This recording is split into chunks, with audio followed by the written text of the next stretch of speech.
You wouldn't think something as simple as a horse could cause a rift in a family, but here I am, sitting at my kitchen table, staring at the vet bill that's become a symbol of all the chaos. I never imagined that dealing with my two beloved Arabians, Bella and Zeus, would lead to me sending an invoice to my little sister, Liv. It all started when she turned 16 and, in a burst of teenage whimsy, decided she could help me with my horses. It was a sunny Saturday afternoon, the kind that lulls you into a sense of easy comfort, when Liv bounded into the barn, her ponytail bouncing behind her. I was mucking out the stalls, the earthy smell of hay and a hint of manure filling the air, when I heard her excited voice cutting through my thoughts. "Can I bring my friends over to see Bella and Zeus?" she asked, her eyes sparkling with possibility. "Sure," I replied, though I secretly wondered why she thought her friends would care about horses. A couple of hours later, a gaggle of giggling girls squeezed into the barn, each one more enthusiastic than the last. They fed the horses treats, petted them, and eventually, much to my horror, began scheming about breeding. I tried to interject, reminding them all that it wasn't just a game. "Breeding is a big deal, Liv," I said, keeping my tone light but firm. "It's not just about having cute foals." But she brushed me off, somehow convinced it would be a fun adventure. It was a naive, childish thought, and I didn't really think she would pursue anything further. But I should have known better. A few days passed, and one evening, I strolled out to check on Bella and Zeus only to find Liv and her friends unsupervised in the pasture.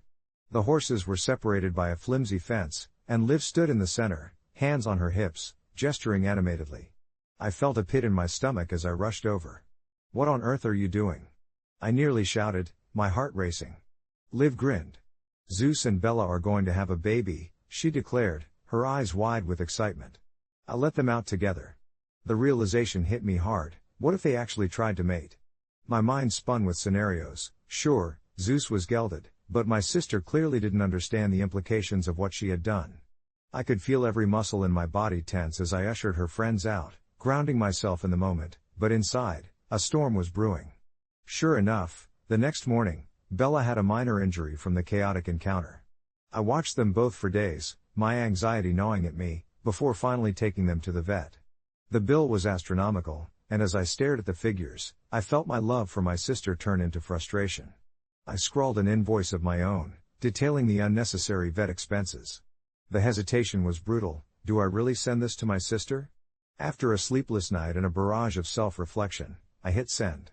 I thought I'd feel a rush of relief, but instead, dread washed over me. I couldn't shake the feeling that I had crossed a line. When she received it, the silence was deafening. I waited, heart thudding, bracing for the fallout. Liv finally responded with tears, accusing me of being a heartless sister. I felt sick. All I had wanted was to protect my horses and prevent any future mishaps. But in my quest for retribution, I felt I'd maybe soured the bond between us. It took days of barely speaking to each other before we could even sit down and hash it out. We both cried, she apologized for being reckless, and I confessed how much the whole ordeal had shaken me. We came to an understanding. She would look after Bella and Zeus, and I would be more patient.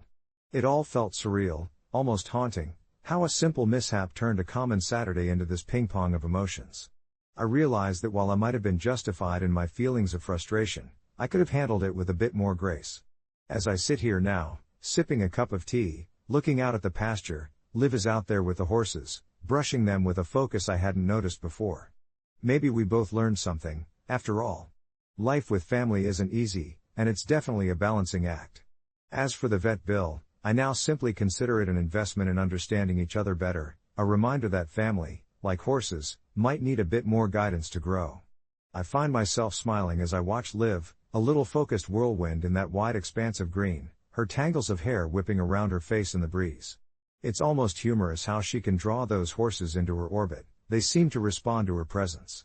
I remember the chaos of last week, the shock flaring through my entire body when I discovered her near my barn, attempting to corral my stallion, Duke, and my mare, Bella, for what she thought was a matchmaking session. It felt like she was going to be the next horse whisperer, but in reality, she was just an enthusiastic 11-year-old trying to play God, completely oblivious to the risks involved. The whole scene flashed through my mind, Liv's pleading eyes as she assured me it was just a harmless idea. Just because she was my little sister didn't mean I wouldn't worry about the potential damage, physical and emotional, those horses could incur. When the vet bill arrived, I hesitated, anger pulling in my gut. I should have been understanding. After all, horse breeding felt so foreign to Liv, yet she approached it with this wild imagination that I once had, 2 decades ago. But that day, in the midst of my frustrations and my concerns crashing together, my practicality took over. I sent her the bill with a curt message, a small gesture that felt justified in the moment. Later, though, when I saw her face fall as she read my text, a crumbling hurt that matched the weight in my chest, I regretted my approach. The tension between us grew, a lingering small storm in a family that had always prided ourselves on unity. Watching her now, though, I realize how quickly that storm can quiet. Like a big gray cloud dissolving into sunlight. We've both had our moments, haven't we? I suppose family isn't always about being right, it's about learning how to navigate missteps together. As Liv pauses, resting her head against Bella's neck, I see that her love for horses runs deep. She isn't out there to craft experiments but to bond with creatures that can teach us about trust and kindness.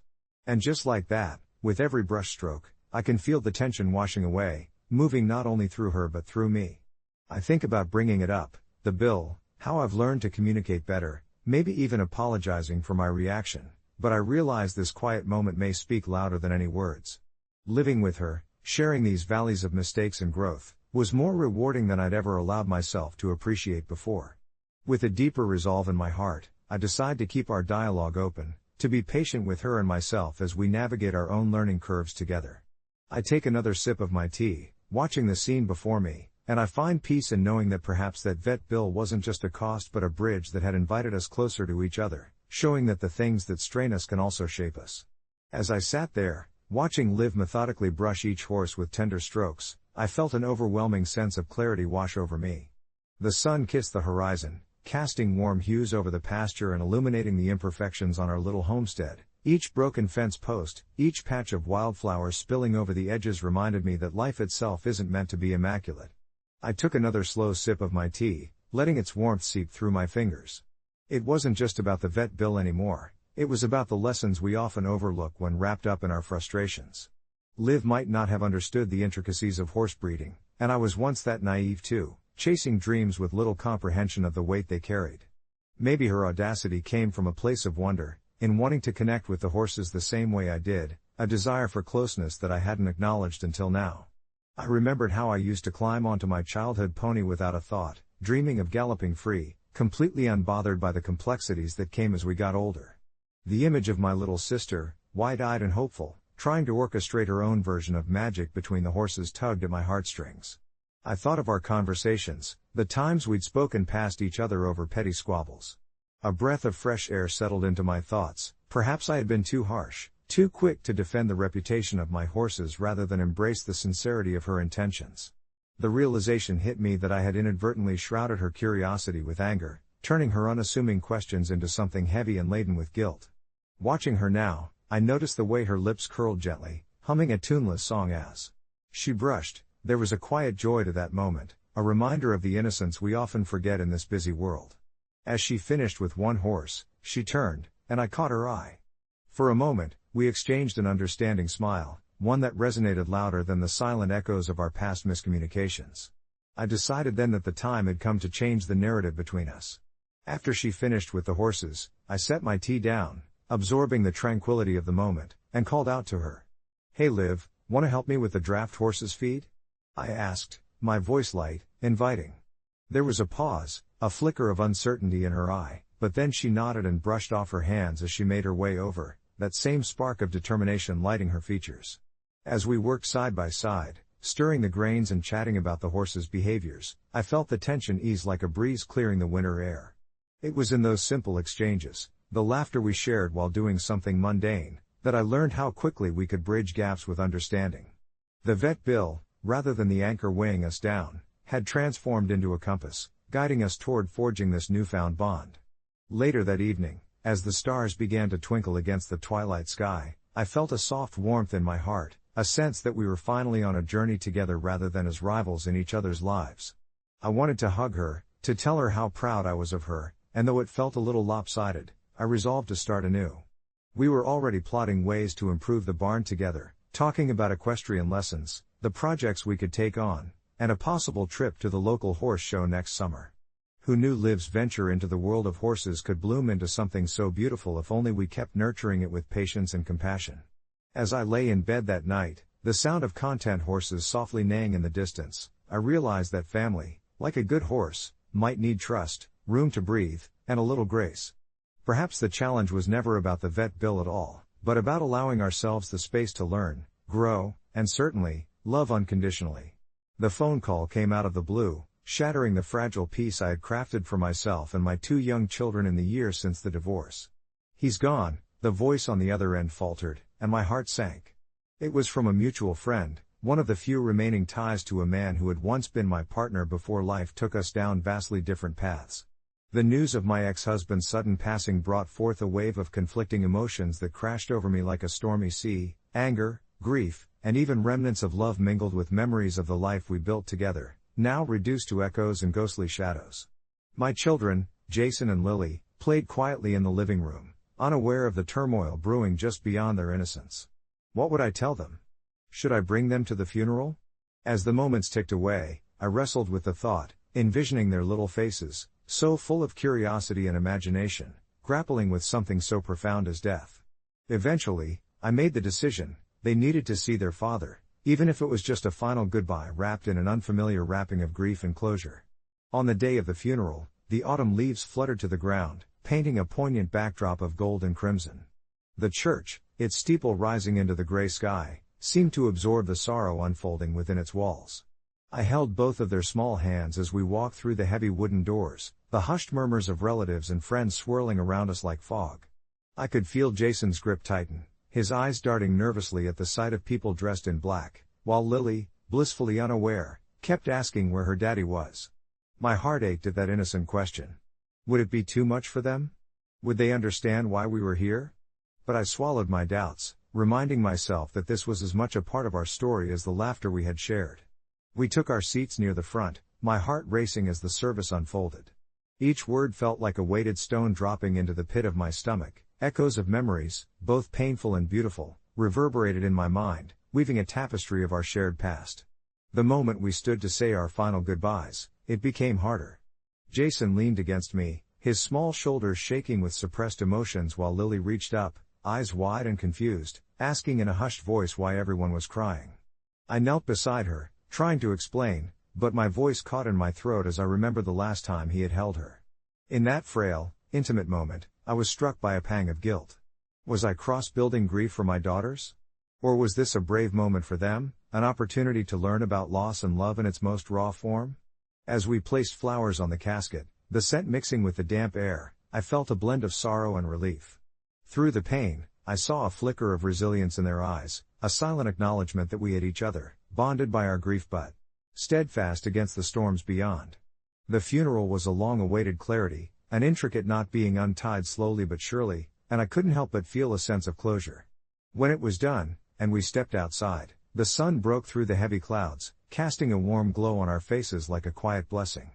As we drove home, the atmosphere in the car felt strangely lighter despite the weight of the day's events. I glanced in the rearview mirror, seeing my kids fall asleep, heads leaning against each other without a care in the world. A soft hum of a lullaby from the radio melded perfectly with their gentle breathing, and I couldn't shake the feeling that perhaps I had done the right thing. I knew that the question would linger in the shadows of my mind: am I the asshole for taking them to their dad's funeral? But at that moment, I felt the weight of the world lift just a little, enough to know that perhaps this was a pivotal moment for all of us. When we got home, I tucked them into bed, kissed their foreheads, and closed their door lightly. In the quiet of the night, I reflected on our journey and the love that continued to bind us, even amid chaos. Maybe in sharing that last goodbye with their father, I taught them more about life and love than I could have anticipated. A few months later, after grappling with the grief and growing even closer as a family, I received a message from my ex-husband's sister, expressing gratitude for bringing the children to the funeral. She had shared how seeing Jason and Lily, alive and full of spirit, reminded everyone of the kindness he had in life even after the rocky years of our separation. It surprised me how much that acknowledgement lifted my spirits. And as I sat under the evening sky, watching the stars blink to life, I finally felt at peace with my decision. Through heartbreak, we had found a new, albeit different, strength, and I had come to realize that even in death, there are lessons of love we could carry forward. In the days following the funeral, I found myself reflecting on the lessons we had extracted from such a heavy experience.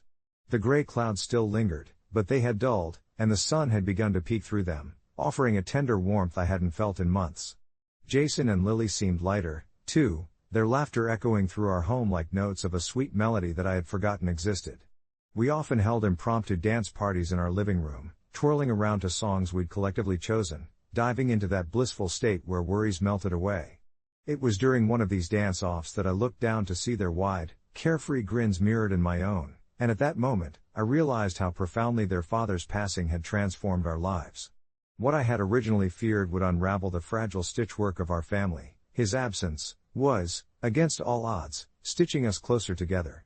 I thought of the days when I would speak about Jason, carefully, navigating the minefield of memories. I never belittled the complexities of our past, but as we revisited those moments, his laugh during movie nights, his ridiculous attempts at cooking, I saw my kids embrace their father's humanity. They were mourning him, but they were also celebrating the colorful imprints he had left behind. It was a complicated tapestry of memories, threaded with both pain and joy, and we were weaving it tighter each time we shared those tales. One evening, while tucking them into bed, Lily, with her big brown eyes twinkling like stars, asked if we could make a memory jar. "We can put in all the best things we remember about Dad," she said softly, her tiny fingers pulling the hem of her blanket. Jason nodded, his brow furrowed in thought, thinking of the happiest moments he could find. We grabbed an assortment of markers, colorful paper, and a simple glass jar I had kept on a shelf, dusting it off like a forgotten treasure. Night after night, we would write little stories, favorite moments, even sporadic thoughts that seemed to flash from the corners of their minds, each one a colorful reflection of their father. It felt cathartic, as though by encapsulating those memories, we were holding on to him in a way that wouldn't let go as time moved forward. Yet, there was still a lingering uncertainty in my heart. Even with the sense of community that filled my surroundings, I feared judgment. Did I make the right choice about the funeral? On an increasingly quiet evening, I found myself scrolling through social media, the old posts, the funeral photos, comments of sympathy interspersed with shared memories. Yet there it was, the muffled sting of one comment that caught my eye and twisted in my gut: why on earth would you bring the kids to their father's funeral? I swallowed hard, contemplating the bluntness of it. Did I really make a grave mistake by honoring a man they had known as their father? Poking at that old wound opened up a familiar cascade of guilt. The anger crept in, too. It was unfair to project their feelings onto me. I had tried my best. As I flipped through the comments, I stumbled upon a thoughtful reply that shifted my perspective. Maybe it was a lesson in love for them, not an act of cruelty. Feeling the heaviness lift slightly, I realized I wasn't alone in this. So many parents face judgment, and for each of those harsh voices echoing in my mind, there were countless parents who had found their own way, each soldiering through their challenges, fighting battles of their own, learning to let love guide them. I closed my phone with a newfound determination and focused instead on my children who were now deep asleep, the reassuring sound of their breaths filling the room like a comforting lullaby. Weeks passed and our little family developed a new rhythm. I sometimes still encountered sporadic judgment, especially within our small town, like when I would run into familiar faces at the grocery store. Each smiled. Nod felt loaded. Sometimes, people would make small talk about the weather, while others would simply look down, avoiding eye contact altogether. Those moments were filled with undertones of unspoken words, yet they began to bother me less. I remembered why I had made the choice to bring Jason and Lily to that funeral. It was about remembering, celebrating, and finding closure, the very things we were doing in our memory jar. One day, as we were placing a new handwritten memory into the jar, a ticket stub from a concert we had attended, it struck me how much healing was packed into those tiny slips of paper. They were seeds, really, nurturing new perspectives and fostering an understanding of our past. It had opened the door to conversations about life, love, and everything in between. I knew then that whatever anyone else might say, I was right where I needed to be. And so, as the nights rolled on and our little tradition of adding to the memory jar continued, I found that it not only enclosed stories about Jason but also made space for our own emerging narrative, a story of resilience, love, and the determination to move forward while cherishing the footprints left behind. Perhaps it wouldn't heal every pang of grief, but it fortified us with a sense of purpose in honoring what remained. With each memory shared, I felt our spirits intertwine, a quiet testament that life and love would always find a way. As I sat with them wrapped in their dreams, I recognized the profound truth in that sentiment. Even amidst the chaos of our history, We had woven a tapestry of love that would only continue to grow. And perhaps with that, I wouldn't just be a survivor of our heartache, I would be a champion for the enduring bond that we shared, a reminder that even through loss, life persistently finds room for love. The days following the funeral, I found myself wandering through a landscape of emotions that felt bright yet shadowed at times. I would often catch the scent of Jason's cologne lingering on an old jacket in the closet, a bittersweet reminder of our past that pulled at my heartstrings. The kids adjusted remarkably well to the absence of their father. For them, it was a cascade of memories they could sift through, moments captured in laughter and warmth. I often found them buried under blankets as they shared stories about their favorites, the camping trips in the backyard that morphed into grand adventures or the spontaneous kitchen experiments that ended in a mess but always ended with giggles. Their joy danced around me, a soothing balm for the ache of loss, and I began to understand the true gifts Jason had left behind. One evening, as the sun dipped below the horizon, painting the sky in hues of orange and purple, I sat with Lily and Jason at the kitchen table, painting the memories that still flickered in our hearts. We had set out a canvas, brush strokes letting each of us contribute a color or shape that represented our remembrances. I watched as they threaded together tales of camping escapades mixed with their father's goofy jokes and stories about how he'd always sing the wrong lyrics to their favorite songs. The laughter rang out like a melody, a stark contrast to the somber silence that had enveloped our home just days earlier. I could see how much they lived in those precious whirls of color and warmth, every stroke a testament to their resilience and the love that endured beyond our pain. My heart swelled with pride, a realization that even through our fragmented family, the bond we shared was vibrant and alive, creating a shelter at a time when rain threatened to wash away hope. It became clear to me that we were shaping our own narrative together now, one filled with the richness of memories and the promise of new beginnings, however uncertain they might be. This was our therapy, a way to weave Jason's essence into our lives rather than letting it vanish into silence. Every time I saw my children immerse themselves in their memories, a newfound sense of purpose washed over me. They were, in many ways, guiding me to a conclusion I hadn't been ready to face just days before. Jason had left us much more than just memories of times gone by. He had imparted lessons on how to love deeply, even when things were imperfect. As the nights rolled on, I embraced the routine of storytelling, of laughter ringing through our home, and of painting their dreams. I shared with them how loss could transform into appreciation, encouraging them to always look at the silver lining, however faint it may seem on some days. Our conversations turned from sorrow to dreams of the future, filled with wild wishes and hopes that danced in their eyes. It was in moments like these that I found clarity. The past, however tumultuous, shaped not just our pain but also our resilience and our ability to pivot, to adapt, and to rise anew. One night, tucking Lily into bed after another day of reminiscing and laughter, she looked up at me, her eyes shimmering with understanding far beyond her years. "Mom," she whispered, "maybe Daddy just wanted us to be happy. Maybe that's why he wanted us to remember the fun times and not the sad ones." Tears welled in my eyes, but they weren't tears of sorrow, they were tears of ageless wisdom being passed down, both a reflection of her father's love and her own burgeoning understanding of life. "You're right, sweetheart," I replied, pulling her close. "He wanted us to be happy, and we can honor him by living fully." As I kissed my children goodnight, a warm sense of acceptance enveloped me. I realized that Jason's death could be the end of a chapter, but it wouldn't be the end of our story. As weeks turned into months, I noticed more than just a glimmer of hope trying to burst forth in our lives. The kids began to smile more freely, and in quiet moments, they'd share funny stories about a dad who would come home with silly toys or initiate awkward dance-offs in the living room. Moments I never fully appreciated while he was there. Together we began acknowledging our pain without letting it govern our lives. Over time, I found myself at the edge of true healing, discovering that while life could be harsh, it was also beautiful, and it was our responsibility to keep it alive, to fuel it with laughter, love, and warmth. In a strange twist of fate, I became a tribute bearer of Jason's heart. And just as summer began to yield to the cool whispers of fall, I noticed an unexpected lightness in my step. It struck me one chilly evening as we roasted marshmallows in the backyard, the laughter, the camaraderie we had built, the jokes shared, this was what Jason would have wanted. We were not defining our lives by our loss, rather, we were embracing it as part of our complex tapestry. When the stars shone brightly that night, I felt the words of my children touching the strands of my heart. "Let's do this every week," Jason exclaimed as he handed me his s'more creation. "He'd definitely want us to enjoy the fun stuff." I smiled, realizing that through our journey, we would forever carry the essence of our shared past with us, not as a burden, but as a beacon, guiding us toward a future filled with love, laughter, and endless possibilities. And so, we molded a new memory each week under the stars, stitching Jason into the fabric of our lives more beautifully than I ever thought possible. Months later, as I reflected on our journey, I felt a profound sense of gratitude shape my being.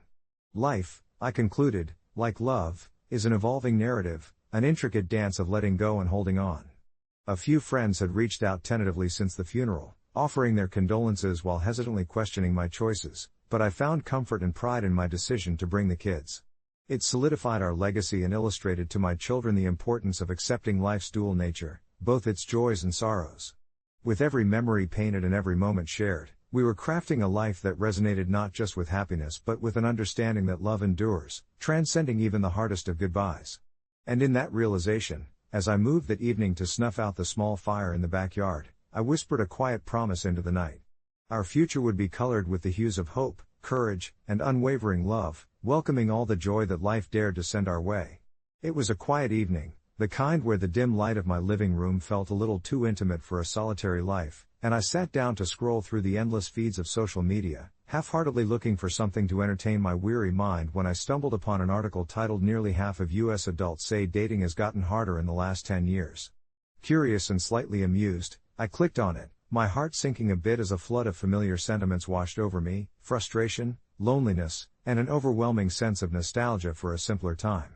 You see, I'm 32 now, and while I like to believe that I have a good sense of humor and a decent collection of interests, the past decade of dating had been anything but kind. Part of me wondered whether it was just me, navigating the turbulent waters of relationships, or if the currents had indeed shifted. I spent a few years in a serious relationship, only to unravel into a heap of missed opportunities and awkward Tinder messages after it ended, and as I read through the comments beneath the article, I saw reflections of my own struggles, faceless strangers sharing tales of ghosting, lousy pickups, and the hollow echo of a once vibrant dating scene. I thought about the last guy I dated, Mark, who had seemed so perfect on paper. Conversations flowed easily, we shared a love for bad puns and obscure 90s sitcoms, but then it unfolded like a slow-motion train wreck. There was confusion about commitment and future interests, and I remember the moment he casually mentioned that he didn't want to label what we had. I couldn't understand why such a simple phrase felt like someone had pulled the rug out from under me. The invisible connection we had was palpable, yet it seemed to tether him with a sense of dread. My thoughts spiraled, suffocating creative ideals of love and a warming trend of increasing expectations, unsolicited dating advice from friends who watched every swipe I took as if the stakes were life or death. The irony was that even as the pages of my dating life flipped with a quickened pace, I found myself more isolated than ever, existing in a modern world designed to connect but somehow bestowed with the weight of disconnection. Had we done this to ourselves? The virtual blooms of online dating were ghost towns after the initial swell of excitement faded. Swiping became an almost automated motion rather than an exploration of new meanings, and I truly felt baffled by the thought that perhaps love had turned into a fast food mentality, quick, inconsequential, and often unsatisfying. That night, as I slipped into bed surrounded by the soft hum of streetlights filtering through the curtains, I felt an unwavering sense of weariness but also a flicker of hope, wondering if there was a way to rediscover authentic connections. I recalled a conversation I had with my grandmother just a few weeks before, an endearing woman full of wisdom, who recounted her youth in a world where love letters were precious and meeting someone meant risking rejection, which somehow made the connection feel all the more profound. So, here I am, still pondering, still swiping cautiously, feeling the thorn of anxiety prick each time my phone buzzes with a new match. The complexity of finding someone who truly sees me, who values the depth of connection over the fleeting chase, leaves me with a soft determination. I refuse to believe that love is only wrapped in the aura of instant gratification. All of this led me to reflect on my own desires, to lay a foundation of honesty and vulnerability rather than attempting to navigate a maze of manufactured connections. Days later, in between work and a string of mundane social interactions, I sat down at a cafe, determined to write out the thoughts swirling in my mind. But I wasn't just writing, I opened a book on relationships, one of those infamous self-help titles that seemed to taunt me with glossed-over solutions. Suddenly, amidst the pages and coffee stains, I noticed something: a middle-aged couple, their hands intertwined, speaking softly to each other like old friends enjoying a quiet secret. In their presence, I felt something shift inside me, a reminder that love isn't just a mere game or fleeting moment. It is about the connections we nurture, the patience we exhibit, and the stories we share. As I walked out of the cafe that afternoon, the sun casting a warm light on my face, I felt less burdened. Instead of isolating my search for a partner, I was growing ever more committed to entering any future relationship with authenticity, willing to embrace the complexities, the messiness of human experience, and even the beautiful unpredictability that comes with being open to people who might not fit into neat little boxes. The dating scene may have changed, but perhaps it's also about taking a step back to truly figure out what I want and why I want it in the first place. It won't happen overnight, after all, meaningful connections take time. But as I continue to navigate this stubborn, evolving landscape of love, I find comfort in knowing that I am not alone, and maybe just maybe, that flicker of hope for something deeper is enough to keep my spirits alive. Update: a month later, after attending a small book club event to spark discussions around various love stories, I met Claire, a fellow book lover whose laughter felt like the first page to an unwritten narrative between us. We talked for hours, our conversation flowed as freely as the wine, weaving through ideas about relationships and the essence of connection, and for the first time in a long while, the spark felt genuine and eager, hinting at the possibility of crafting yet another story together, this time, one that embraces the complexities rather than shies away from them. Despite the promising start with Claire, I found myself perched on the precipice of doubt. As the days turned into weeks, I replayed our conversations in my mind. Convinced that the connection simmering beneath our shared words was fragile, like the spine of a well-loved book, creased and vulnerable. Our subsequent meetings felt charged with a mixture of thrill and trepidation. Intimate coffee dates morphed into long discussions of our personal narratives, each revealing a tapestry of past loves and heartbreaks. One afternoon, as we sat on a sun-dappled bench in the park, Claire shared stories of her previous relationships, how she once dated a musician who believed passion was an erratic flame that couldn't be contained, only invited in for fleeting moments. I admired her honesty, feeling a kinship in her vulnerability, and shared my own tales of sorrow that echoed her sentiments. It was cathartic, this exchange of rawness, yet it left me haunted by the nagging worry of my romantic ineptitude, that perhaps I had glimpsed the sun but felt unworthy of its warmth. I wanted to keep nurturing that newfound bond, but the fear of failure lingered, muddying my heart's waters. Then, one evening, after our book club discussions took a playful turn into what love stories truly entailed, Claire leaned closer and whispered, "What do you think is the most important trait in a partner?" I paused, taken aback as I felt the weight of her gaze pierce through my self-doubt. The truth hovered at the edge of my tongue, and suddenly, my heart was alive with purpose. Vulnerability, I found myself saying, the word smoothing over the anxiety knotting my stomach. It's essential to share your true self, flaws included. Claire nodded slowly, a smile spreading across her face as if the moment had cracked open an abstract painting between us. She was reflecting something I desperately wanted to believe, to be seen, truly seen, without the fear of scorn. That honesty shimmered through our subsequent encounters, leading us into new depths of connection. Yet, the road to this authenticity wasn't without potholes. I stumbled upon an old photo of my ex tucked away in my drawer, and the sudden swell of nostalgia pained me.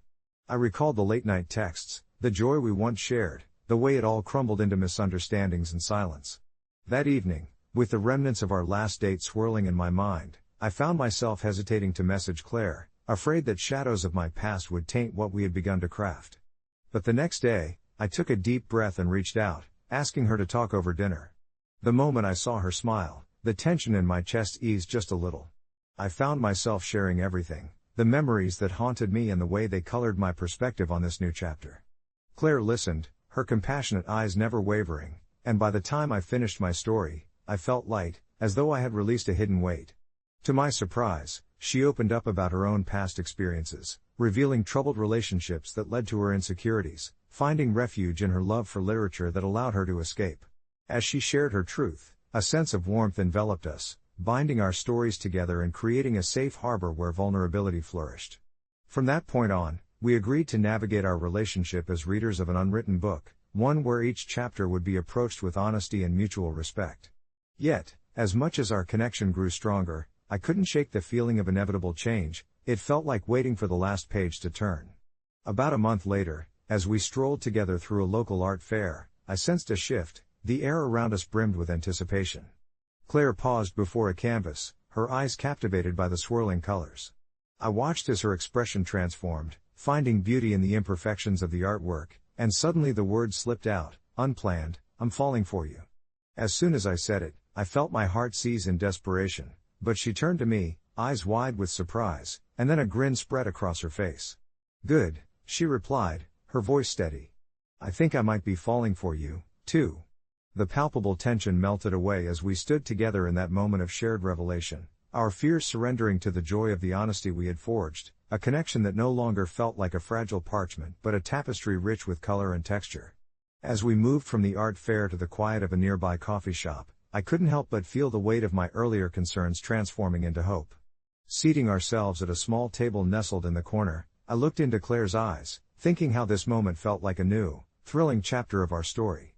Weeks turned to months, and while we did face challenges, moments of miscommunication that sparked doubts or past insecurities surfacing like forgotten shadows, we learned to navigate them together. Late-night discussions became a routine, where we transformed frustrations into understanding, reminding ourselves that we were not only authors of our own stories but co-creators of this shared narrative, steering it forward with determination and love. Each step forward felt like a tiny victory, and with every encounter, the initial fear of commitment softened into a love that was no longer simplistic but beautifully complex. Reflecting on those early days, I now understand why there's a quote I once read that kept echoing in my mind: "Love, I learned, is not merely about finding the right one but about creating something right together, weaving memories into the very fabric of your shared existence." As I sit here, sipping coffee and writing this down, I realize I stumbled into what I had only hoped for, a love story shaped not by the echoes of past relationships but crafted from renewed hope, shared laughter, and an unwavering commitment to embrace the struggles of connection. Maybe dating had become complicated over the years, perhaps it had morphed into a labyrinth where many found themselves lost, but I finally learned that amid the confusion, there exists beauty, a beauty that envelops you in warmth when you allow yourself to be vulnerable. I'm not sure how this story will unfold, but for now, I'm grateful for every page that Claire and I continue to write together. As I close my laptop, I find peace in the thought that this narrative is still in progress, untouched and full of potential, just waiting for us to explore. Days turned into weeks, and what had begun as a simple conversation over the clinking of glasses at the book club evolved into a comfortable routine that both bewildered and delighted me. Claire and I would trade texts in the morning, each one an invitation to another lively debate, another shared thought that blossomed into broader horizons. We explored quaint coffee shops filled with the scent of freshly ground beans, sat in bustling libraries among dusty tomes, and strolled through leaf-strewn parks as autumn draped its colors around us. It amazed me how easily the words fell between us, how despite the complex layers of dating I had previously navigated, the connection with Claire felt refreshingly straightforward, refreshing like the crisp, cool air of a fall evening. We thrived in our discussions about literature, love, and the intricate dance of human relationship dynamics, often laughing at the misadventures we faced in our past romances. But as magical as our budding romance felt, I couldn't shake the gnawing shadow of my insecurities. After years of confusion and disappointments in the dating scene, I found myself plagued by moments of doubt. What if this was all too good to be true? What if Claire's laughter was merely a beautiful prelude to louder, harsher realities? One evening, we found ourselves huddled up on my couch, 2 mugs of chamomile steaming between us as the last rays of sun dipped below the horizon. It was soft and intimate, the kind of moment that felt like it should be framed and hung on a wall. Suddenly, as we trailed off from a conversation about character arcs, I felt that familiar discomfort wash over me. "Claire," I began, my voice uncertain, "I don't want to scare you or ruin what we have, but I need to share something." The warmth in her eyes dimmed slightly, just enough to tell me I had pricked the veneer of our cozy evening. "What is it?" she asked gently, her attention entirely on me. I took a breath, summoning courage. "I guess I'm wondering how you see this, us. I've struggled with connection, and I can't help but feel hesitant.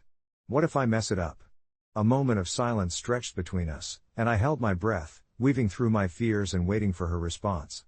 Claire placed her mug down and leaned forward, her expression serious yet kind. "You know, I've felt that too," she admitted softly, her honesty disarming me. "The last few dates I had weren't what I hoped they'd be either, leaving me feeling like I was just going through the motions. But this, what we have, it doesn't feel like anything I've experienced before. It feels comfortable, yes, but also thrilling. I'm not in a rush. I want to explore this with you." I let out a sigh of relief, realizing that vulnerability had granted me more than I expected. As the conversation meandered once again, I felt a weight lift. The beauty lay not in certainty, but in the fluidity of our development together, our stories intertwining like chapters of a well-loved book. Throughout the next few weeks, I learned to appreciate our gentle unraveling of connection. We embarked on small adventures, wandering farmers' markets, engaging in light-hearted debates over dinner, and letting time stretch blissfully as we discovered new layers to one another. With each shared glance, each brush of fingers, something inside me shifted. I began to revel in the present moment instead of living in fear of its potential future endings. But just as it often happens in life, as tranquility painted over our days, shadows from the past crept in. One chilly night, Claire confided her own horizon of past heartbreaks, an agonizing relationship riddled with betrayal and secrets that had once left her questioning her own worth. I listened intently, hoping she could find solace in my presence, reflecting on how we, too, had been shaped by our own struggles. It was surreal, a powerful moment where two narratives fused, echoing each other's pain but just as equally, reassuring hope. When our fingers intertwined that night, the connection felt electric yet grounded, a reminder that we were two people choosing to step into the vulnerability together, reaffirming the beauty and honesty in shared healing. There was no way to predict how our ongoing story would unfold. Rather, I learned to savor the chapters we continued to write, open to the unexpected plot twists that might emerge along the way. As the cold months passed into blooming spring, our comfort transitioned to laughter and light-hearted banter that filled our encounters with an even deeper affection. Then one evening, just as the sun began its descent into a vibrant orange hue, Claire pulled a book from her bag. It was The Alchemist by Paulo Coelho, a tapestry of journeying and fate. She had read it several times but wanted to explore it with me. As we settled onto a park bench with the world around us fading into a gentle melody of birds chirping and children laughing, we delved into the themes that unraveled in each chapter, sharing perspectives, dreams, and our own losses. I could see how each narrative spoke to the idea of pursuing your personal legend, laying bare the truth that sometimes, the greatest story we can write is the one woven through the connection we forge with another. Claire's laughter erupted as we climbed higher into our discussions about destiny, fear, and the courage to love. It felt right to be there, and I marveled at how lifted I felt amongst the blooms of cherry blossoms. While the past may have forced me to walk through a maze of trials, it led me to this moment, surrounded by the woman who didn't feel like I was merely worthy of love but, instead, someone who had become a beautiful story I couldn't wait to keep writing. Life would inevitably throw its challenges our way, but what I learned was that as we navigated this journey together, the real weight lay in our capacity to embrace the uncertainty while continuing to choose each other, to be each other's anchors. As I hold on to this thought, I let it resonate in the quiet of the evening, knowing we were ready to write the next pages of our lives, unrushed and open, just like a beautifully unfolding book waiting to share its finest secrets. It all began with a simple email that landed in my inbox on a dreary Wednesday morning. The subject line read payroll, important update, and in a moment of both dread and curiosity, I clicked it open. You see, I've never been the kind of person to make a fuss. I work quietly as an accounting clerk in a mid-size firm, diligently toiling away for a paycheck that barely helped me keep my head above water. I'm a 28-year-old woman navigating the world with a tinge of anxiety and a lifelong struggle to pay bills on time, all while wrestling with the looming shadow of student loans that felt more like a hungry beast than an obligation. The email explained that they were implementing a new payroll system, and while I barely glanced at the details, I noticed a mention of bonus adjustments and temporary increases which piqued my interest. I hadn't thought much of it until the following Friday when my paycheck arrived, and reality hit me like a tidal wave. My eyes skimmed over the digits displayed in my online banking app until they came to a complete stop, staring in disbelief. I was overpaid, by a lot. The total was 5 times my usual paycheck, and a wave of excitement washed over me so instantaneously that I found it hard to breathe. Was it a mistake? A windfall? I rushed to my laptop, retracing my steps through the payroll system, but everything seemed to check out. After skimming through the company's online manual on payroll adjustments, I was relieved to find that they had mentioned this would happen. However, the ramifications of keeping this money loomed over my head like an anxious cloud.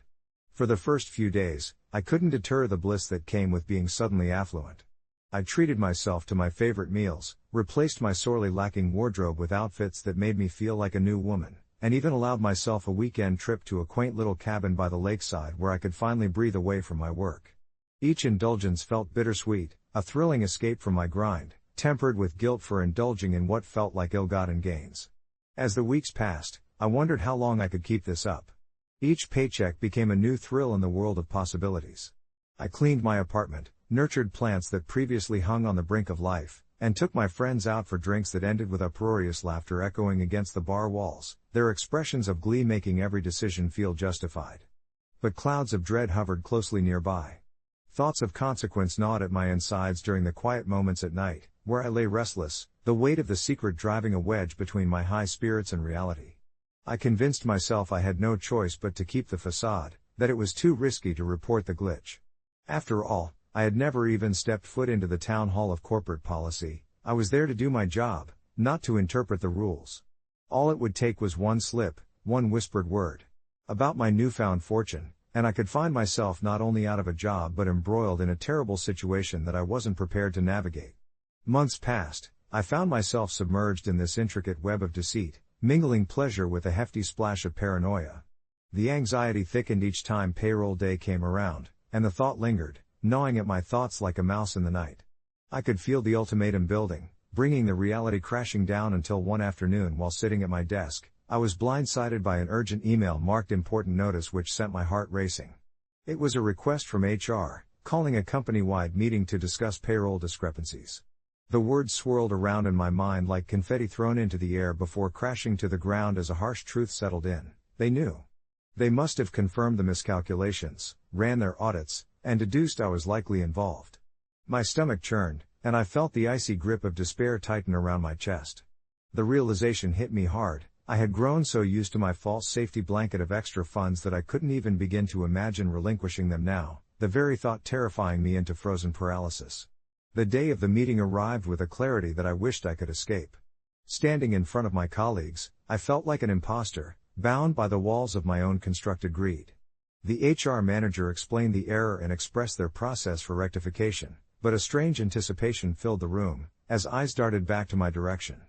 I wrestled with my emotions, staring down at my clasped hands, feeling that if I let my tongue slip, it would only shatter the already delicate stage we stood upon. In a moment that needed no hesitation, perhaps spurred on by the weight of my debts and my guilt, I decided to come clean. I raised my hand, my voice breaking through a silence that shrouded the department. I think I might have been one of those overpaid. As the murmurs filled the room, I could sense curiosity mixed with disbelief. The HR manager nodded thoughtfully, calling me up in a tone that indicated more than just professional grace. In that instant, an invisible burden lifted off my shoulders, a relief I hadn't known I was seeking. The interview that followed was surprisingly gentle. They asked me questions, assured me things would be sorted, and even nodded when I expressed my genuine confusion about how it all happened. My honesty seemed to be met with kindness, rather than scorn. Days later, after tension smoothed out and the firm welcomed a collective sigh of temporary relief, I found myself hesitantly optimistic. The company worked with me, allowing me to pay back the overpaid balance in manageable deductions taken directly from my subsequent checks. The relief flooded my spirit like the spring rains after a long winter, and in tandem with the trust I'd gained back with my coworkers, I felt grounded. As a quiet reflection, I'd learned a plethora of life lessons in those months, about honesty, about the currency of trust, and about genuinely valuing what I already had. And as for the meeting that had once infused dread into my veins, it turned out to be the turning point where I could not only salvage my job but craft deeper relationships within my workplace. Now, as I close my eyes at night, the weight of secret remorse has settled onto soft pillows of new beginnings, and I find that the true bounty of unexpected fortune lies not in dollars, but in the peace of being was wholly true. Looking back, it wasn't only about the glitch, it was a lesson on what happens when you find yourself standing at the crossroads of opportunity and ethical discovery. If I had a chance to offer anyone a piece of advice, it would be this: sometimes, the hardest confessions yield the sweetest outcomes, tethered to authenticity, which, much like a deep breath, can release the most burdensome of weights. Update: a few months later, after I'd regained my balance at work and developed friends with my colleagues through concrete illusions of trust, I received an unexpected email from my HR manager. Their words acknowledged my honesty and an unanticipated promotion due in part to the integrity I displayed. Life never ceases to entertain a curveball, and this new opportunity was one that I humbly accepted, smiling at the gentle lesson wrapped inside the embrace of everyday existence. When I first read the email from my HR manager, a strange mix of disbelief and elation coursed through me. The promotion was more than just a title bump, it came with a salary increase that, while not nearly as outrageous as the one I had accidentally benefited from during that glitch, was significant enough to make my heart race with possibilities. My fingers trembled slightly as I typed out my response, gratitude spilling from my thoughts onto the screen in a flurry of acknowledgments and excitement. Yet, there was a twinge of unease nestled within my heart, a soft reminder that while I had experienced fortuitous fortune, my colleagues were still working tirelessly, unaware of the inner transitions I'd undergone. When I walked into the office that Monday morning, my usual routine was invigorated by the prospect of my new responsibilities. The air felt charged, almost electric, but with every friendly smile exchanged and casual conversation I engaged in, I couldn't shake the feeling that I owed my team a deeper layer of transparency. The last few months had shaped me tremendously. Honest conversations about ethics and accountability had sparked friendships among my peers. I found myself reveling in camaraderie and shared laughter, the kind that stitched together hearts and minds in a workplace filled with mundane tasks and the occasional coffee break chatter. Yet somewhere in the back of my mind, guilt lingered like a shadow. Could I truly relish this achievement, knowing how it grew from a moment of chaos and moral ambiguity? As the morning faded, I huddled in a conference room for our monthly team meeting, where I listened to my colleagues discuss their struggles, their victories, and everything in between. Their drive inspired me, and as my new role would place me in a position to support them more directly, I felt the need to share my journey, the good, the bad, and the ugly, with the team.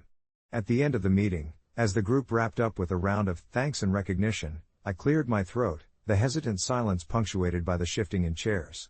"Hey, everyone," I began, voice slightly wavering. "Before we leave, I wanted to share something with you all. It seems a bit weird maybe, but I think you deserve to know a part of my journey here." The room turned attentive, curiosity swirling in their eyes, and I began to recount my experience with the payroll glitch, the guilt, my honesty, and how it led to my unexpected promotion. I explored my emotions, the fears of judgment battling with my desire to connect and be truthful. When I finished, the room fell silent for a heartbeat that felt like an eternity, but then, one by one, I saw smiles and nods bloom among my colleagues. "Wow, that's brave of you to share," one of them said, their voice warm and inviting. "We appreciate the transparency. It's refreshing." Another chimed in, and soon voices were mingling in a tapestry of support, stories shared, and laughter at the absurdity of life's twists. Through that candid moment, I felt the weight of my earlier guilt lifted, replaced by a profound connection that tethered us together in the shared unpredictability of our paths. The weeks that followed were punctuated by collaborative projects and an exhilarating sense of unity. I became dedicated not only to performing my new duties well but also to creating an environment where honesty was celebrated and shared burdens were lightened. The team flourished, nurturing creativity and innovation. I could finally say I didn't just have a job, I had a family, a tapestry of stories woven together by trust. Reflecting on that period, I savored lessons stitched into my daily actions and interactions around the water cooler gossip and shared lunches. Life truly is a series of beautiful confessions leading to unexpected gifts. Just when I thought I'd hit my peak, I learned the true value is in the relationships we cultivate, tinted with authenticity, humility, and a sense of humor that helps us navigate the bizarre realities that life throws our way. And as I go to bed tonight, I feel a peace knowing that each day is a chance to weave new stories into the fabric of our collective experience, curving gracefully into the unknown. Perhaps that's what life is all about, embracing the glitches, the flaws, and the moments where honesty truly becomes our currency, a continued lasting lesson echoing softly in the chambers of my heart. As I settled into bed that night, the weight of the past few months drifted like autumn leaves, gentle reminders of growth and change. The promotion had been more than an unexpected turn in my career, it seeped into the crevices of my day-to-day life, cultivating a deeper appreciation for my colleagues and the shared spaces we inhabited. I began nurturing friendships that felt like fresh blooms in the garden of my existence, moments filled with laughter over lunch breaks and genuine conversations that spilled into after-work gatherings. I recalled one chilly evening just a few weeks after receiving the promotion, when my coworkers and I gathered at a local bar, the air thick with the scent of spiced cider and the chatter of laughter. We traded stories about insignificant mishaps that turned into hilariously exaggerated tales, like the time I attempted to fix the office printer, only to battle it for what felt like hours, ultimately throwing in the towel to let my supervisor handle it. It was then that I fully realized the important distinction between taking oneself too seriously and weaving humor into the fabric of our everyday struggles. As these friendships blossomed, an unforeseen layer of responsibility accompanied my new role, demanding diligence and a commitment to accountability that at times felt daunting. I was tasked with leading our weekly meetings, bringing new ideas to the table while simultaneously keeping the energy uplifting. On one particularly rainy Thursday, I stood before my colleagues, a mix of nerves and excitement swirling within me. As I delved into the agenda, I noticed one of my new friends, Sarah, leaned back in her chair with this mischievous grin.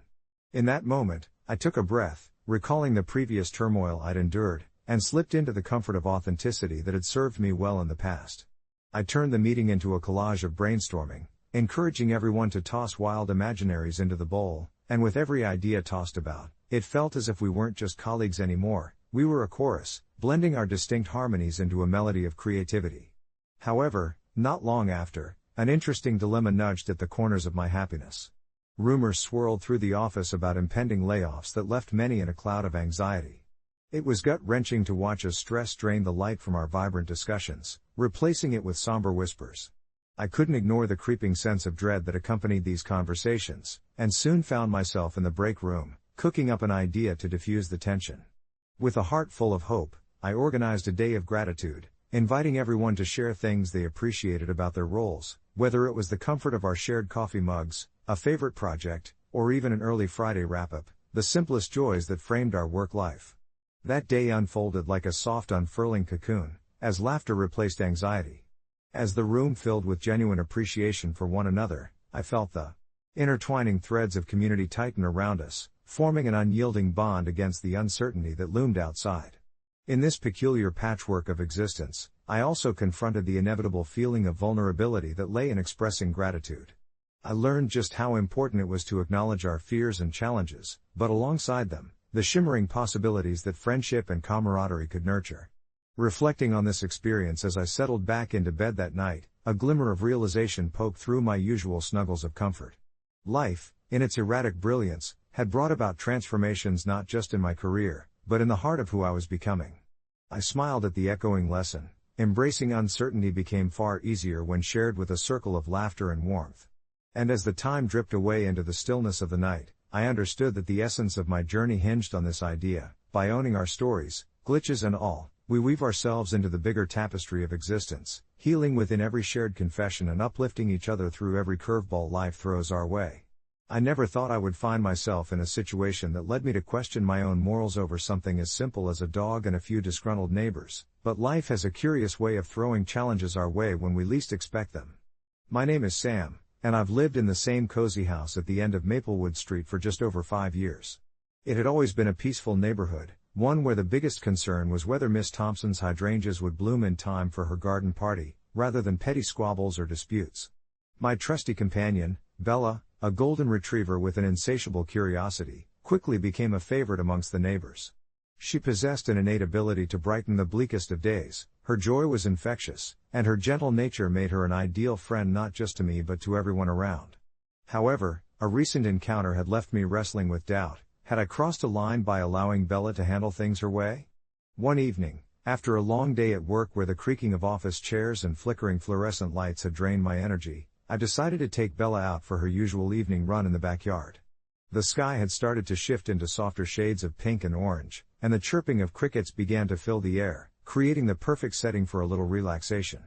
As I sat on the porch, watching Bella chase her tennis ball, I noticed our neighbors, the Johnsons, arguing animatedly across the street. They had been embroiled in a feud over their new fence, which was apparently too close to the property line. I had overheard snippets of it during my outdoor mornings but chose to remain uninvolved.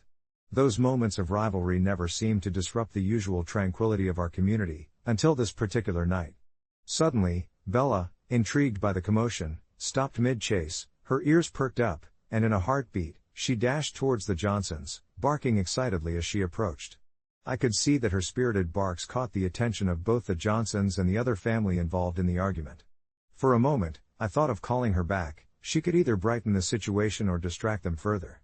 But then another bark escaped her lips, one that projected confidence, asserting her presence as if she held the authority of a canine peacekeeper. Instead of instinctively recalling Bella, I hesitated, watching the scene unfold from the safety of my porch, wondering if she's playfully trying to referee the situation.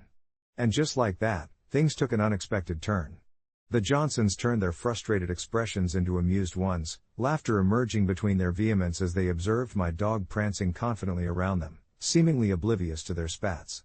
They began to lower their voices, almost whispering as Bella circled them, trying to engage with each person. For a fleeting moment, it felt like an amusing break, a moment of levity that cut through the tension. However, the spell was short-lived. Bella, with a boundless enthusiasm, ran back towards me, leaping like an eager puppy, proud of her tiny intervention. I felt a rush of warmth and pride swell in my chest. Perhaps she had achieved something with her playful antics. But as I turned my gaze back to the Johnsons, I noticed their expressions had mutated. Now they glared at me. "Nice dog you got there," one of them shouted, his voice laced with sarcasm. "Maybe next time, you should control her better." I could feel my heart sink, the weight of their disappointment echoing in the air. Suddenly, I felt the eyes of everyone in the neighborhood upon me, a million unspoken questions lingering in the cool evening breeze. Had I really done something worth faulting? Should I have acted differently? Inside, I started an internal debate, wondering if perhaps I was indeed the instigator of my neighborly woes. That evening, while Bella rested by my feet, I found myself scrolling through community chat groups, curiosity tugging at my conscience.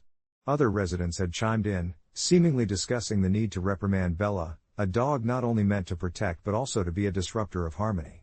I felt trapped in a moral maze, conflicting thoughts swirling in my mind. Days passed with a heavy silence between me and the Johnsons. I apologized in hushed tones whenever I encountered them, but their retorts were chilly and distant.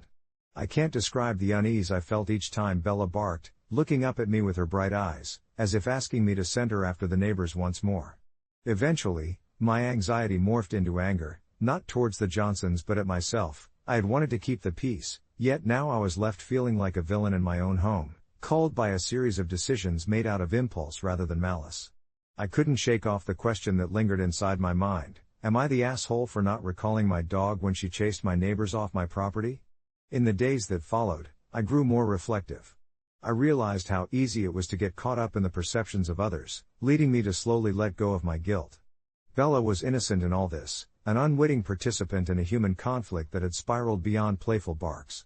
It dawned on me that I wasn't just protecting her by allowing her to chase off the Johnsons, I was allowing her to be herself, vibrant and carefree. As the summer skies grew darker, I made a decision: I would invite the Johnsons over for a barbecue, an opportunity to mend the rift that had caused an unwelcoming chill in our neighborhood. Stepping outside, I felt a wave of anxiety wash over me, but I steadied my breath and carried on. The smell of grilled burgers began to fill the air, and as the Johnsons tentatively approached our doorstep with initial reservations, all that slowly began to shift. The encounter ended with laughter, Bella stealing the spotlight as she playfully wooed every guest for scraps. Finally, as the sun set, painting the sky with hues of lavender and indigo, we gathered around the fire pit, quietly acknowledging that conflict is part of living in close proximity. Reflecting on that night under the stars, I found a sense of peace, an understanding that while we may err in our judgment, it's how we come together afterward that truly matters. My heart swelled with relief as I realized that I hadn't harmed my neighbors. Instead, I had enabled a chance for connections to deepen. And as for Bella? She's still a free spirit, and I wouldn't want her any other way. Update: a week after the barbecue, I received a message from the Johnsons over the neighborhood chat group, thanking me for an enjoyable evening. They recognized their own part in the initial escalation and shared stories of their own pets that offered a glimpse into their world. It turns out, all it took was a little ceremony of shared laughter and the promise of goodwill to wipe the slate clean and embark on a more harmonious chapter for Maplewood Street. My heart swells with hope and understanding that sometimes, all it takes is a playful dog to remind us of the bonds that can uplift our community. As I sat on my porch that evening, the sun dipping low beyond the horizon and casting golden hues over Maplewood Street, I reflected on how transformative the past few days had been. Bella, my spirited golden retriever, lay by my feet, her gentle breathing a soothing rhythm against the chirping of crickets that began to fill the air. Each time I glanced down at her soft, golden fur, I felt a swell of gratitude, not just for her loyal companionship, but for the unexpected bridge she had built between my neighbors and me. The Johnsons, with their youthful laughter and easygoing nature, had become a source of warmth in my life that I hadn't anticipated. When I first moved to this suburb, I was hopeful yet slightly reticent about engaging with my neighbors.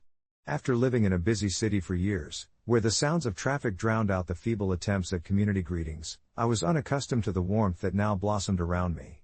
Having lived the last few years in solitude, the hum of community life felt both refreshing and intimidating. At the beginning of my stay in Maplewood, I remained an observer, smiling at neighbors from a distance, offering polite waves but never venturing further. But Bella's exuberance had a knack for cutting through my apprehension. She would trot up to anyone with uncontainable excitement, her tail wagging furiously, urging me to engage. It was through her antics that I began to learn the names of the folks who lived nearby and shared snippets of their lives. That fateful day when Bella decided to chase off those obnoxious trespassers had initially left me feeling anxious, fearing the potential backlash and the strain on our freshly budding relationships. Yet, the message from the Johnsons had shifted everything. The evening had unfolded so beautifully, a mosaic of laughter and stories unveiling our shared experiences. The gentle banter about our pets broke down walls that I had previously thought were impenetrable. It marked the day my neighbors invited me into their circle, emphasizing that we were all human, susceptible to misunderstandings and hesitant connections. As twilight settled in, I thought about how far I had come, and in a subtle way, it dawned on me that life in Maplewood had started to feel like home. With each shared moment over the preceding weekend, the lines between neighbors faded, replaced by the understanding that we were all just trying to navigate this chaotic, beautiful tapestry called life. I smiled to myself, recalling how Bella had innocently prompted our little gathering, a series of unforeseen events all triggered by her instinct to protect, a fierce loyalty accompanied by boundless joy, the very essence of what made dogs so remarkable. Curiously, as the last light of day melted away, I found myself drafting a message in my mind to post later in the neighborhood chat. Something simple yet heartfelt. Perhaps I would propose a summer barbecue, nothing fancy, just some burgers and laughter, a casual gathering where we could continue to weave our lives together. My fingers itched to get the words down, eager to strike while the iron was hot and maintain the warmth that had ignited between us. Yes, I thought, this includes all of the neighbors, everyone from the retirees down the street to the young families who had recently moved in. They all deserved a chance to feel that sense of camaraderie that had begun to envelop Maplewood Street, all sparked by a dog's undeniable spirit. As I rose to prepare a late dinner, I couldn't shake the feeling that a new chapter was unfolding for our little corner of the world. The lesson I had gleaned over the last few days was profound. It's extraordinary how a bit of laughter, understanding, and goodwill could shape lives and communities peacefully. I knew within me that this was only the beginning, a gentle nudge towards deeper connections and lasting friendships, all thanks to the loud bark of my beloved dog who believed that every heart could be won over with a wagging tail and a little unfiltered enthusiasm. And as I stepped inside, Bella stood up in a stretch, nuzzling against my leg as if to say, "Let's get to work on building that community, Mom." The ceaseless love we give and receive simply overlaps so effortlessly. In that moment, I felt ready for whatever adventures lay ahead, knowing Bella and I would tackle them together. With Bella's warm presence grounding me, I felt an undeniable shift in the air, one that flowed through the walls of our home and into the very fabric of Maplewood Street. It was invigorating to think that we could play a role in transforming our neighborhood, where once there was tension, there could now be laughter, forgiveness, and camaraderie. The following days were a whirlwind of activity. I pondered how to harness this newfound energy. With the holiday season approaching, a neighborhood block party began to form in my mind, a chance to weave everyone together, even more so than that initial gathering at my house. I quickly created a shared document and dropped it into the neighborhood chat. To my delight, responses flooded in with ideas for food, games, and festive decorations. The more the Johnsons and their 2 kids offered up their favorite recipes, the more others contributed their own delicious dishes.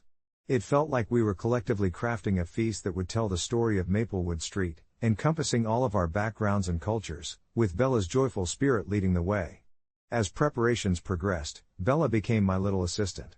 She accompanied me on trips to the local farmers market, where we picked up fresh fruits and vegetables, sniffing around stalls and earning a few head pats from smiling vendors. Each delivery and every shopping trip felt like a micro-venture, her excitement infectious as onlookers marveled at the boundless energy radiating from my ever-enthusiastic companion. Our conversations at home shifted too. No longer were the evenings filled with dull chatter about mundane tasks. Instead, we reveled in brainstorming creative ideas for the party decorations, mixing ideas of string lights with a DIY photo booth featuring props inspired by the quirky personalities of our neighbors. It was a charming banter with Bella by my side, her tail thumping against the floor as if she were adding her own approval to each suggestion.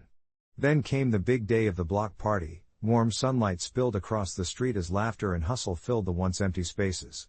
Everyone had pitched in, and our front yard stood transformed into a gathering place adorned with twinkling lights and vibrant banners. Bella darted through the clusters of people, eager to greet everyone, her playful spirit breaking the ice as children giggled and adults shared stories over plates filled with food. It felt as if we had unearthed hidden gems in our neighbors. The taciturn Mr. Harris revealed himself to be a fantastic storyteller, regaling us with tales of his youth, while Mrs. Jenkins brought out an incredible chocolate cake that seemed to disappear within minutes. Throughout that magical afternoon, I found myself reflecting on how just a month ago, stress and uncertainty hung over our neighborhood like a dark cloud, and now, the air was thick with camaraderie and connection. Bella would chase after the kids, barking delightedly as they tossed a frisbee, her playful barks mixing harmoniously with their laughter. Occasionally, one of the little ones would tumble into one of the neighboring groups, and the adults would rush to comfort them, smiles on their faces still. I realized Bella was weaving her charm, encouraging openness, kindness, and unguarded laughter among us all.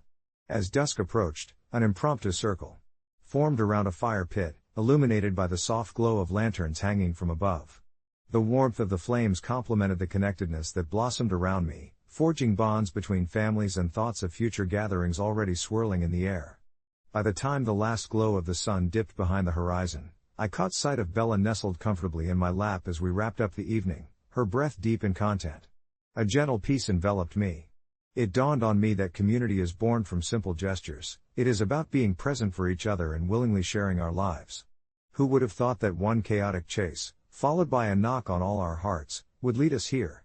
With every heartfelt joke exchanged and every food sample shared, I felt the barriers that had once distanced us crumble away to reveal a welcoming embrace of unity. Perhaps Bella was right all along. With a wagging tail and a heart open to connection, even the most fragmented of communities can truly come together. As I tucked Bella in for the night and settled onto the couch, I opened my phone only to find another message from the neighborhood group, this one a suggestion for a weekly potluck. Reading their words made my heart swell again. With the promise of next week already on the horizon, I realized Bella had sparked not just a party, but a movement, a shift in the hearts of those around us. As I drifted off to sleep, wrapped in the warmth of that community spirit, I felt an unwavering optimism for the future take root within me, certain that together with Bella, we would navigate whatever adventures awaited us.